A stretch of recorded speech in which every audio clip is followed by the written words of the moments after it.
नाजरीन अस्सलाम वालेकुम। आप देख रहे हैं peace Hyderabad news and entertainment channel. आपका मेज़बान मोहम्मद यूनुस ताज। हमारे यूट्यूब चैनल पीस हैदराबाद को लाइक कीजिए, शेयर कीजिए और सब्सक्राइब कीजिए। आज की ताज़ा खबर ये है, మరి పంచాయతీల పట్టుకొమ్మలంటే ఢిల్లీలో నుంచి నిధులు రాష్ట్రాలకు వస్తే గ్రామాలకు చేరట్లేదని ప్రత్యక్షంగా కేంద్రం నుంచి గ్రామ పంచాయతీలకు వాళ్ళ ఖాతాలలో నిధులు పోయే విధంగా రాజ్యాంగాన్ని సవరించి 73, 74 రాజ్యాంగ సవరణతోని నిధులను సరాసరి గ్రామ పంచాయతీలకు అందించిన మాట ఇయాల రాజీవ్ గాంధీ తెచ్చిన సరళీకృత విధానాలు కాదా?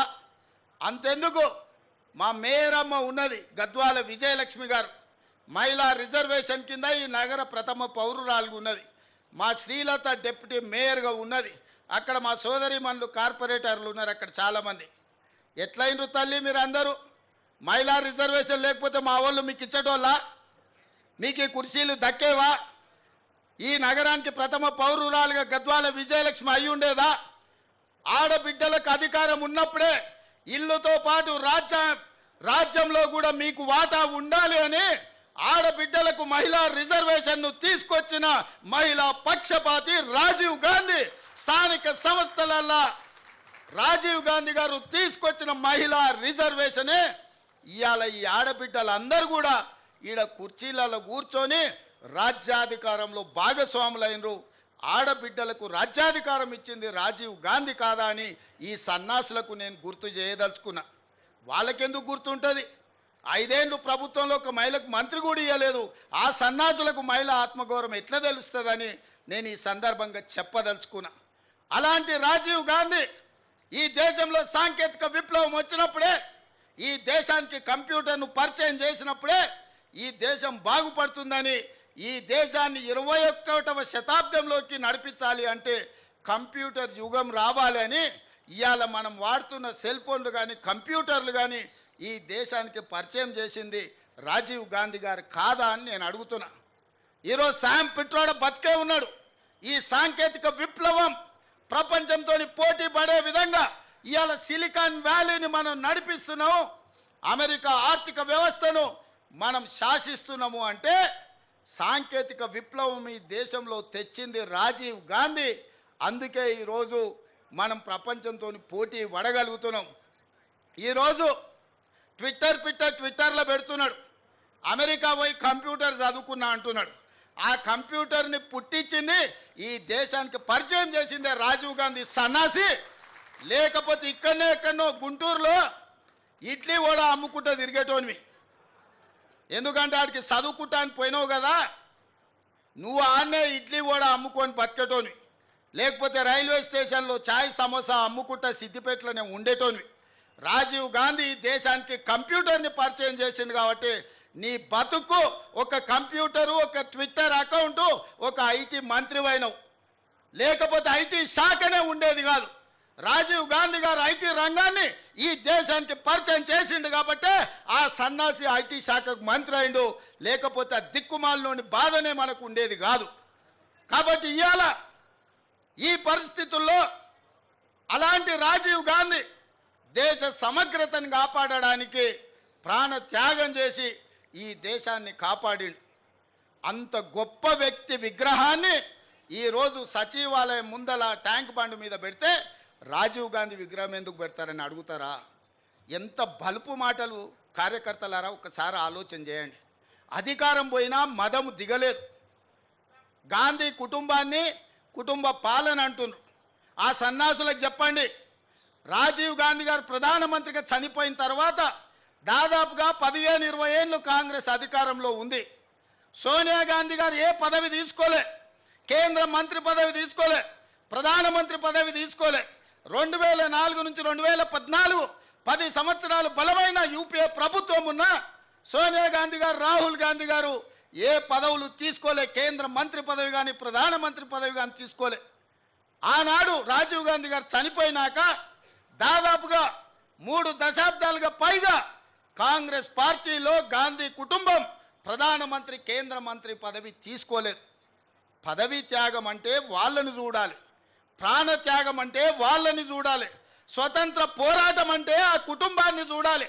మోతీలాల్ నెహ్రూ, పండిత్ జవహర్లాల్ నెహ్రూ స్వతంత్రం కోసం పోరాటం చేసి ఈ దేశానికి స్వతంత్రం తెచ్చినోళ్ళు. శ్రీమతి ఇందిరాగాంధీ, శ్రీ రాజీవ్ గాంధీ ఈ దేశం కోసం ప్రాణాలు త్యాగం చేసి దళిత గిరిజన ఆదివాసీలను ఆదుకున్న జాతి. సోనియా గాంధీ, రాహుల్ గాంధీ పదవి త్యాగం చేసి మన్మోహన్ సింగ్, పివి నరసింహారావు లాంటి మేధావులను ఈ దేశానికి ప్రధానమంత్రులుగా పరిచయం చేసింది. తెలంగాణ బిడ్డను ఈ దేశానికి ప్రధానమంత్రిని చేసింది శ్రీమతి సోనియా గాంధీ కాదా? ఇవాళ మనం గొప్పగా చెప్పుకుంటున్నాం, మన తెలంగాణ బిడ్డ, మన వంగర బిడ్డ ఈ దేశానికి ప్రధానమంత్రి అయిన. ఎట్లయినా శ్రీమతి సోనియా గాంధీ గారు ఆనాడు పివి నరసింహారావు గారిని ఈ దేశానికి ప్రధానమంత్రిగా చేయలేదా? మన్మోహన్ సింగ్ను ఆర్థిక మంత్రిగా చేయలేదా? ఈ దేశానికి ప్రధానమంత్రిగా చేయలేదా? పదవీ త్యాగం అంటే సోనియా గాంధీ గారిది, రాహుల్ గాంధీ గారిది. మరి ఈ సన్నాసులదేందయ్యా? అయ్యి ఉండంగానే అయ్యో ముఖ్యమంత్రి, కొడుకు ఐటీ మంత్రి, అల్లుడు సాగునీటి పారుదల శాఖ మంత్రి, బిడ్డ ఎంపీ, సడ్డకుని కొడుకు రాజ్యసభ. దుర్మార్గులారా, రాష్ట్రాన్ని దోసుక తిని పదవులని పంచుకొని వందలాది ఎకరాల ఫామ్ హౌజులు కట్టుకొని మీరు గాంధీ కుటుంబం గురించి మాట్లాడతారా? గాడిదకి ఏం తెలుసు గంధం చెక్క వాసన అని పెద్దోళ్ళు ఎప్పుడో చెప్పారు. ఈ గాడిదలకు తెలుసా గాంధీ కుటుంబం గురించి అని నేను అడగదలుచుకున్నా. ఆనాడు చాక లైలమ్మ ఒక్క మాట చెప్పింది, గడీలలో గడ్డి మొలవాల్సిందే అని. సాయుధ రైతాంగ పోరాటం గడీలలో గడ్డి మొలిసింది, గడీలు బద్దలయ్యి ప్రజాస్వామిక పాలన వచ్చింది. ఇవాళ నేను చెప్తున్న బిడ్డ, మీ ఫామ్ హౌజులలో జిల్లేళ్ళు మొలిపిస్తా. మీరు అనుకుంటురేమో మీరు అడ్డగోలుగా మాట్లాడితే కాంగ్రెస్ పార్టీ కార్యకర్తలు రేవంత్ రెడ్డి చూసుకుంటూ ఊరుకుంటాడేమని ఇవాళ చెప్తున్న రాజీవ్ గాంధీ సాక్షిగా సచివాలయం ముందల బిడ్డ, మీ ఫామ్ హౌజులలో జిల్లేళ్ళు మొలవాలి. ఫామ్ హౌజులలో మీరు జీవిస్తున్నాం, మా ఫామ్ హౌజులు మమ్మల్ని కాపాడుతాయేమని మీ ఫామ్ హౌజులలో జిల్లేళ్ళు మొలిపించే వరకు కాంగ్రెస్ పార్టీ కార్యకర్తలు ఎవరు విశ్రమించబోరనే సంగతి నేను చెప్పదలుచుకున్నా. అందుకే మిత్రులారా, ఈడ తెలంగాణ తల్లి విగ్రహం పెట్టాలనుకున్నాడంట. నేను అడుగుతున్న దిక్కుమాలినోని, తెలంగాణ తల్లి విగ్రహం పెట్టడానికి 10 ఏళ్ళు పడతాదే? 1000 ఎకరాలలో ఫామ్ హౌస్ కట్టుకున్నావు నువ్వు, 100 ఎకరాలలో వాడు జన్వాడల ఫామ్ హౌస్ కట్టుకున్నాడు, 10 ఎకరాలలో శత్రు దుర్భేదమైన ప్రగతి భవన్ పేరు మీద గడీని నిర్మించుకున్నావు. వాస్తు సక్కయలేదని నీ కొడుకు సంకనాకనిక పోతున్నాను సచివాలయం కట్టుకున్నావు. 1,00,000 కోట్లు దిగమింగిన కాళేశ్వరం కట్టినవు. ఇవాళ తెలంగాణ తల్లి పెట్టడానికి 10 ఏళ్ళు సరిపోలేదా? 10 సంవత్సరాలైనా తెలంగాణ తల్లిని పెట్టలేదు. నేను ఇక్కడ రాజీవ్ గాంధీ గారి విగ్రహం అనగానే అయ్యో అయ్యో అని గుండెలు బాదుకొని అక్కడ తెలంగాణ తల్లి విగ్రహం పెట్టాలనుకున్నాడట. 10 ఏళ్ళు ఏ గాడిద పండ్లు తోవినామని నేను అడుగుతున్నా. ఇక్కడ తెలంగాణ తల్లి విగ్రహం మేము పెట్టొద్దన్నమా? ఆ సన్నాసి సొంత విగ్రహం పెట్టుకుందామని ఇది రిజర్వ్ చేసి పెట్టుకున్నాడు. ఆ సన్నాసికి ఆ పక్కన బుద్ధుడు, ఈ పక్కన బుద్ధిలోనూ పెట్టుకోవాలని వాళ్ళ ఆలోచన. అట్లాంటి సన్నాసుల కోసం అమరవీరుల స్తూపం ఒక పక్కన, గౌతమ బుద్ధుడు ఇంకొక పక్కన, పివి నరసింహారావు గారు ఆ పక్కన, ఆ పక్కనే శ్రీమతి ఇందిరాగాంధీ గారు రాష్ట్రానికి పరిపాలన అందించే గుండెకాయ లాంటి ఇక్కడ దేశం కోసం ప్రాణాలు అర్పించిన రాజీవ్ గాంధీ గారి విగ్రహం సముచితం కాదా? మీరు ఒక్కసారి ఆలోచన చేయండి మిత్రులారా. తెలంగాణ వాదులందరూ నేను అడుగుతున్నాను, ఈ జగన్ రాజీవ్ గాంధీ విగ్రహానికి అర్హత లేదా? ఆంధ్రప్రదేశ్లో పార్టీ సర్వం కోల్పోయి, తెలంగాణలో కేంద్రంలో అధికారాన్ని కోల్పోయి, తెలంగాణ రాష్ట్రాన్ని ఇచ్చిన మాట మీద సోనియా గాంధీ గారు నిలబడి తెలంగాణ రాష్ట్రాన్ని ఇస్తే ఆ కుటుంబాన్ని గౌరవించాల్సింది పోయి, ఆ గాడిదలే ఇక్కడ రాజీవ్ గాంధీ విగ్రహాన్ని పెట్టాల్సింది పోయి ఇవాళ మనం పెట్టిన విగ్రహాన్ని అవహేళన చేసి తొలగిస్తామంటారు. ఎవర్రా తొలగించేటోడు? ఒక్కడు రాండి, ఎప్పుడు వస్తారో తారీఖు చెప్పండి బిడ్డ. రాజీవ్ గాంధీ విగ్రహం తీస్తారంట, ఎవడొస్తాడో నేను చూస్తా. అందుకే 10 ఏళ్ళు సన్నాసి నువ్వు తెలంగాణ విగ్రహం పెట్టలేదు, సోయిలేనోనివి కాబట్టే తెలంగాణ విగ్రహం సచివాలయం వెలుపల కాదు, రాష్ట్రానికి పరిపాలన అందించే గుండెకాయే, ఆ గుండెకాయ గుండెల్లో ఉండాలని అక్కడ తెలంగాణ తల్లి విగ్రహం డిసెంబర్ 9 నాడు సచివాలయం లోపల పెట్టే బాధ్యత జిమ్మెదారి నాది. తెలంగాణ ఇచ్చింది మేము, తెలంగాణను కాపాడేది మేము, తెలంగాణ తల్లి విగ్రహాన్ని నెలకొల్పేది మేము. డిసెంబర్ 9 నాడు పెట్టి చూపిస్తాం. డిసెంబర్ 9, 2009 చిదంబరం గారు తెలంగాణ రాష్ట్ర ప్రకటన చేశాడు. 60 సంవత్సరాల ఆకాంక్ష, వందలాది మంది బిడ్డల ప్రాణ త్యాగాలు డిసెంబర్ 9, 2009 నాడు శాశ్వతంగా ఒక పరిష్కారాన్ని చూపించింది. ఇదే కాదు, తెలంగాణ 4 కోట్ల ప్రజలకు తల్లి అయి తెలంగాణ ప్రజల యొక్క గుండె కోత, తల్లుల కడుపు కోతను దృష్టిలో పెట్టుకొని ఒక తల్లిగా ఆలోచన చేసిన గొప్ప నేత, పరిణిత కలిగిన నాయకురాలు సోనియా గాంధీ గారి జన్మదినం డిసెంబర్ 9. అందుకే తెలంగాణ తల్లి విగ్రహ ప్రారంభోత్సవం డిసెంబర్ 9 నాడు లక్షలాది తెలంగాణ బిడ్డల సమక్షంలో ఇక్కడనే మేము ప్రారంభిస్తాం. మా ఆర్ఎండ్బి శాఖ వెంకటరెడ్డి గారికి నేను ఆదేశాలు ఇస్తున్నా. డిసెంబర్ 9 లోపల అద్భుతమైన వీరనారి తెలంగాణ తల్లి విగ్రహం అక్కడ ఉండాలి. ప్రపంచమంతా అబ్బురపడే విధంగా ఆ కార్యక్రమాన్ని చెయ్యాలి. ఇది మా ప్రతిన రాజీవ్ గాంధీ సాక్షిగా, సోనియా గాంధీ వారసులుగా తెలంగాణ ప్రజలకు మేము మాటిస్తున్నాం. మిత్రులారా, ఇవాళ 10 ఏళ్ళు ఇక్కడనే కొండా లక్ష్మణ్ బాబూజీ ఇల్లు ఇచ్చాడు కేసీఆర్కు పార్టీ పెట్టుకొని.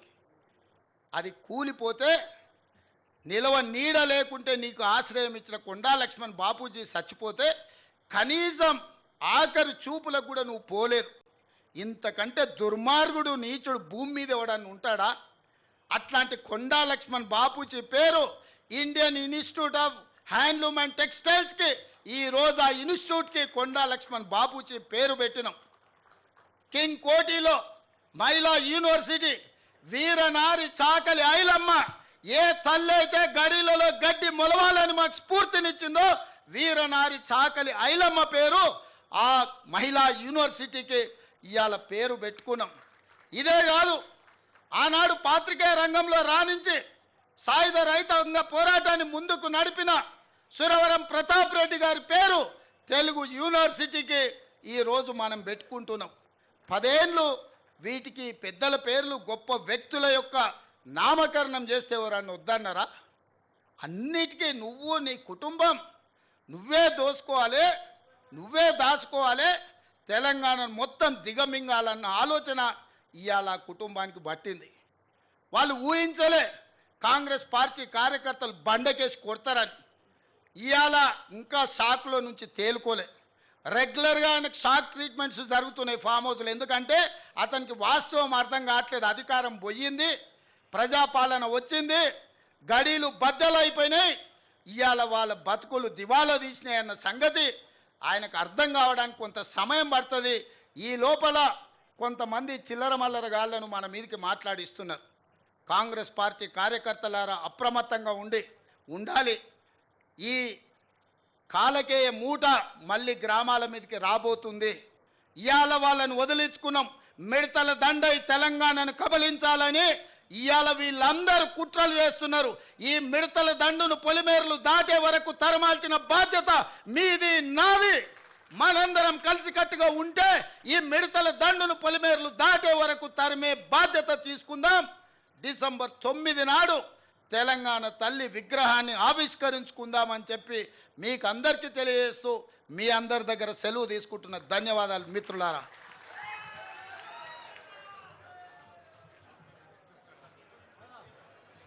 మేయర్ విజయలక్ష్మి గారిని ఓట్ ఆఫ్ థ్యాంక్ తెలియవలసిందిగా విజ్ఞప్తి చేస్తున్నాం.